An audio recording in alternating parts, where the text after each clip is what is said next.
Welcome back to CrossTalk, where all things are considered. I'm Peter Lavelle. To remind you, we're discussing Iraq, 15 years on.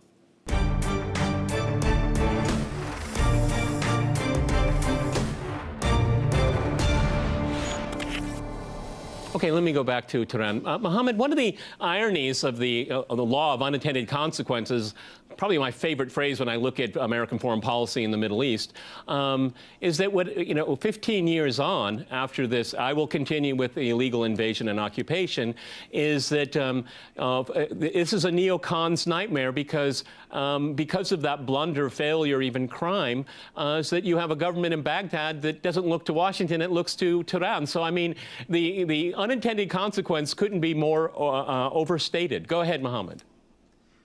I think the reason for that is that the United States never was looking to create any democracy in Iraq, just like it's not looking to create democracy anywhere else. It's basically in the region to keep its hegemony intact. The United States supports Saudi Arabia, the regime that has been exporting Wahhabism across the world, the ideology of ISIS and Al-Qaeda, and they have no problem with that.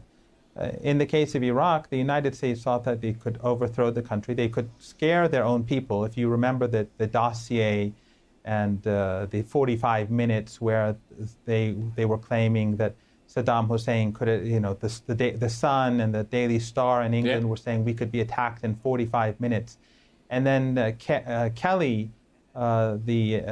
he revealed information that this was all nonsense, and he ultimately committed suicide, or he died somehow. If we recall all these, and the younger generation recalls how the United States prepared the public and created fear in the West so that they could attack this country. It was basically through fear, through lies, they attacked the country, they destroyed the country, and they were hoping that they could plunder the country. They could start exporting Iraqi oil and make up for any losses that they had as a result of the attack. And the problem is that the Iraqi people, they were freed from Saddam Hussein, and they did not like the occupation either. And they wanted better relations with Iran. And the very fact that an elected government in Iraq wants good relations with Iran is something sinful to the Americans. They say that this is the Iranian presence in Iraq. No, it's normal relations that have been established between two neighboring countries. Yet the Americans cannot tolerate that.